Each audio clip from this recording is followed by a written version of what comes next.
ఓం గంగణపతే నమ ఐం సరస్వత్యై నమ క్రీం క్రీం మహాకాళికాయ నమ ద్రాం దత్తాత్రేయాయ నమ శ్రీరామ జయ రామ జయ జయ రామ రామాయ నమో నమః ఓం నమ శివాయ శివాయ గురవే నమ ద్రాం దత్తాత్రేయాయ నమ ఓం నమో భగవతే మేధా దక్షిణావర్తే మహ్యం మేధాం ప్రజ్ఞా ప్రయచ్చ స్వాహ క్లీం కృష్ణాయ గోవిందాయ గోపీజనవల్లభాయ శ్రీకృష్ణ పరబ్రహ్మణే పరజ్యోతిషే నమ మాతృభ్యో పితృభ్యో ఋషుభ్యో గురుభ్యో నమో నమః.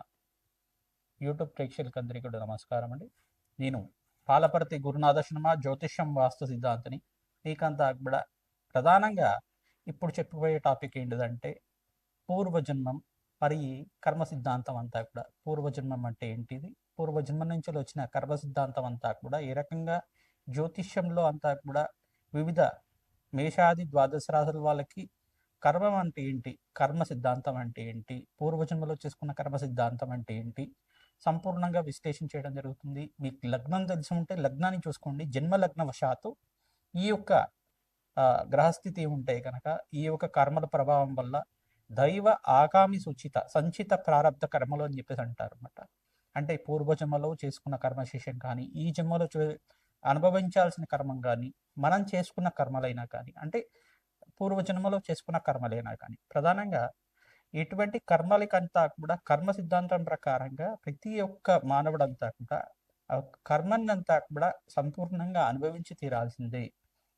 ఆ కర్మ సిద్ధాంతం ప్రకారంగా ఏదో రకంగా స్వల్పంగా అయినా కానీ ఆ కర్మనంతా కూడా అనుభవించే విధంగా కొన్ని గ్రహాల ప్రభావం అంతా కూడా ఉంటుంది. జాతక చక్రం ప్రకారంగా లగ్న చక్రము, నవాంశము, షష్టాంశము, దశాంశము, త్రింశాంశం అని చెప్పేసి కొన్ని అంశాల్లో అంతా కూడా అంశపాదాల్లో గ్రహస్థితి అంతా కూడా ఈ రకంగా ఉంది.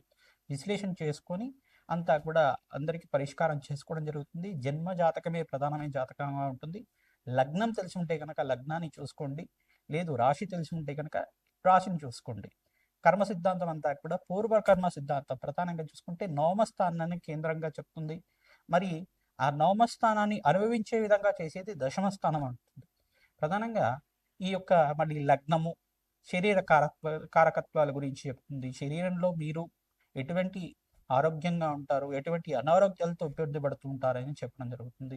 ద్వితీయ స్థానం కుటుంబ స్థానం గురించి చెప్తుంది, ధనయోగాల గురించి చెప్తుంది. ఈ స్థానాలు ప్రధానంగా చూసుకుంటే పుత్రస్థానం పంచమ స్థానం అవుతుంది. ఆకస్మిక వ్యయము ఆకస్మిక లాభాలంతా కూడా ప్రధానంగా చూసుకుంటే అష్టమ స్థానము ఆయు స్థానం చెప్తుంది. ఈ స్థానాలు ప్రధానంగా చూసుకుంటే వివాహ జీవితం కోసం సప్తమ స్థానం చెప్తుంది. ఈ కర్మ సిద్ధాంతాన్ని అనుసరించి గ్రహాల యొక్క కూటమి కలయిక వల్ల కొన్ని ప్రభావాలని చెప్తూ ఉంటుంది. ప్రధానంగా కర్మఫలదాత అంతా కూడా శనీశ్వరుడు, కర్మని అనుభవించే విధంగా చేసేవాడు రాహు. మరి కొన్ని గ్రహాల యొక్క ఉగ్రగ్రహాలు అని చెప్పేసి ఉంటాయి. ప్రధానంగా కొన్ని గ్రహాలతోటి ఒక కలయిక సంయోగం వల్ల వాటి ప్రభావం అంతా కూడా ప్రబలంగా అనుభవించే విధంగా చేస్తూ ఉంటాయి అన్నమాట.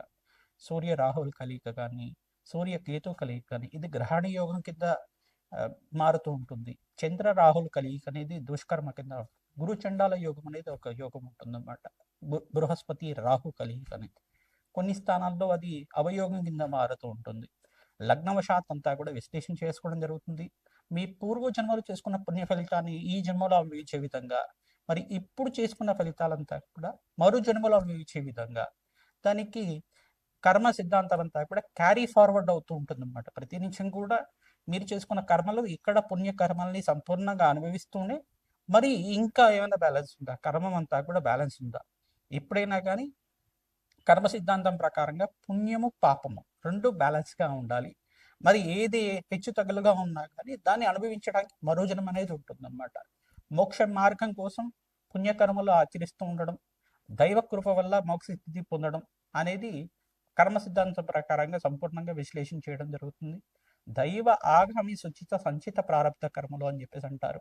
అంటే పూర్వ జన్మలో చేసుకున్నది, ఈ జన్మలో చేయబోయేది, ఈ జన్మలో చేసింది, ఈ జన్మలో అనుభవించాల్సింది, మరి మరు జన్మలో కూడా ఇటువంటి కర్మలంతా కూడా క్యారీ ఫార్వర్డ్ అవుతూ ఉంటాయి. అంటే కర్మ సిద్ధాంతం ప్రకారంగా ప్రతి నిత్యం కూడా ఏమవుతుందంటే ఈ జన్మలో చేసుకున్న కర్మలంతా కూడా మిగిలిపోయి ఉంటాయి కనుక, ఏదైనా రుణ బాధలు రుణశేషాలంతా కూడా ఉంటాయి కనుక మాతృ రుణం, పితృ పాత్ర రుణం, తర్వాత దైవ రుణం, ఋషి రుణం అని చెప్పేసి ఉంటూ ఉంటుంది. ఈ రుణాలంతా కూడా తీరాలి. రుణాల బంధు రూపేణ జన్మ సంసార బంధురాత అంటారు శ్రీకృష్ణ పరమాత్మ అంతా కూడా. ఈ రుణం అంతా తీరిన తర్వాత తద్వారా భగవంతుడి యొక్క దయ వల్ల ప్రతి ఒక్క మానవుడికి, ప్రతి ఒక్క ఆత్మకంతా కూడా శరీరం అనేది ఉండదు. ఆత్మకేంటి ఎటువంటి రాగద్వేషాలు ఉండవు. ఓన్లీ మనకు ఉండాల్సింది ఏంటిదంటే, ఆత్మకు ఉండాల్సింది ఏంటిదంటే, ఒకటి ఆత్మలో 2 రకాలు ఉంటాయన్నమాట. అంటే భోగ శరీరంతో ఉండేది కానీ, తర్వాత యాతనా శరీరంతో ఉండేది కానీ, ఈ ఆత్మ సిద్ధాంతం ప్రకారంగా చూసుకుంటే ఆత్మ శరీరాన్ని అంతే పొందుతూ ఉంటుంది. కానీ కొన్ని రాగద్వేషాలనేది ఉండవు. కానీ అనుభవించే విధంగా అంటే భోగ శరీరంతో ఉండేది భోగభాగ్యాలతో అనుభవిస్తూ ఉంటుంది ఆత్మ. యాతనా శరీరంతో ఉండేది దుష్కర్మలు చేసి ఉంటే కనుక నరక బాధలు అనుభవిస్తూ ఉండడం. ఇటువంటి ఇతిహాసం అంతా కూడా మనకి గరుడ పురాణంలో చెప్తూ ఉంటారు. కొన్ని శాస్త్ర ప్రామాణికంగా అంతా కూడా చెప్పడం జరుగుతుంది. కర్మ సిద్ధాంతం అంతా కూడా ఈ రకంగా ఉంటుంది. మేషాది ద్వాదశ రాశుల వాళ్ళకి ఎటువంటి గ్రహాల యొక్క స్థితిగతి సంయోగం వల్ల జన్మజాతకం ప్రకారంగా దానికి ఎటువంటి పరిష్కారం చేసుకోవాలి, పూర్వజన్మలో చేసుకున్న దుష్కర్మల నుంచి బయటపడాలన్నా, పుణ్యకర్మల నుంచి మీరంతా కూడా మోక్ష జ్ఞానాన్ని పొందాలన్నా ఎటువంటి పరిష్కారం అంతా కూడా ఆచరించాలి. అష్టైశ్వర ప్రాప్తి కోసం కానీ, సత్సంతాన యోగం కోసం కానీ, ఆలస్య సంతానం అవుతున్నా, అనుకున్న పనులంతా కూడా నెరవేరకపోయినా, ఆలస్యం అవుతున్నా, ఆటంకాలు ఉంటున్నా కానీ, ఎటువంటి పనిని అనుకుంటున్నా కానీ దాని ఆటంకాలు జరుగుతున్నా కానీ, దీనికంతా కూడా పరిష్కారం చెప్పడం జరుగుతుంది. ఈ యొక్క కర్మ సిద్ధాంతం ఎపిసోడ్లో అంతా కూడా ప్రధానంగా ఈ యొక్క పూర్వజన్మ కర్మ సిద్ధాంతము మరియు ఈ యొక్క కర్మయోగం అనేది ఎటువంటి ప్రభావాలంతా కూడా చూస్తున్నాయి. గ్రహ యొక్క దోషాలంతా కూడా ఎటువంటి గ్రహాలకంతా కూడా పరిహారం చేసుకోవడం వల్ల రాజయోగం సిద్ధిస్తుంది. సంపూర్ణమైన ఆనందమైన జీవితం జీవించిన తర్వాత, అష్టైశ్వర ప్రాప్తితోటి ఆనందమైన జీవితం జీవించిన తర్వాత మోక్ష జ్ఞానం పొందే విధంగా ఎటువంటి పరిహారాలంతా కూడా ఆచరించాలి, ఎటువంటి కర్మల వల్ల ఎటువంటి కర్మలు వస్తున్నాయి అనేది క్లుప్తంగా విశ్లేషణ చేయడం జరుగుతుంది. ధనుస్సు రాశి, ధనుస్సు లగ్న జాతకులు ప్రధానంగా చూసుకుంటే పూర్వ జన్మ కర్మ సిద్ధాంతం అంతా కూడా ఏ రకంగా విశ్లేషణ చేస్తారు, కర్మయోగం అనేది ఏంటి అనేది విశ్లేషణ చేయడం జరుగుతుంది. పూర్వజన్మ కర్మస్థానం అనేది ప్రధానంగా చూసుకుంటే నవమ స్థానము, దశమ స్థానము, అష్టమ స్థానం అనేది చెప్తూ ఉంటారు. ఈ స్థానాలు చూసుకుంటే లగ్నవశాత్తు తెలుసుకుంటే కనుక లగ్నాన్ని చూసుకోండి, లేదా రాశి తెలిసి ఉంటే కనుక రాశిని చూసుకోండి. దైవ ఆగామి సూచిత సంచిత ప్రారంభ కర్మలు అని చెప్పేసి అంటారు. ఈ కర్మలన్నీ కూడా పూర్వ జన్మలో మీరు చేసుకున్న కర్మ సిద్ధాంతం ప్రకారంగా ఏ జన్మ అయితే ఎత్తున్నారో ఆ జన్మ ప్రకారంగా మీకు అంతా కూడా కర్మయోగాన్ని అనుభవించే విధంగా ఈ జన్మ అనేది ప్రాప్తి జరుగుతుంది. ఆత్మకి ఎటువంటి కర్మలు అనేది ఉండవు. ప్రధానంగా చూసుకుంటే ఆత్మ పరిహారం ప్రకారంగా చూసుకుంటే ఆత్మకంతా కూడా యాతనా శరీరము లేదు భోగ శరీరం అనేది ఉంటుంది. ఆత్మ అనేది పరమాత్మకు చెందినప్పుడు ఈ యొక్క పుణ్యలోక ప్రాప్తి కలగడానికి భోగ శరీరాన్ని పొందుతుంది. లేదు దుష్కర్మలు చేసి ఉంటే కనుక ఆ పాపదోషాన్ని నివారణ కోసం యాతనా శరీరాన్ని పొంది యాతనలంతా కూడా అనుభవించే విధంగా ఉంటుంది.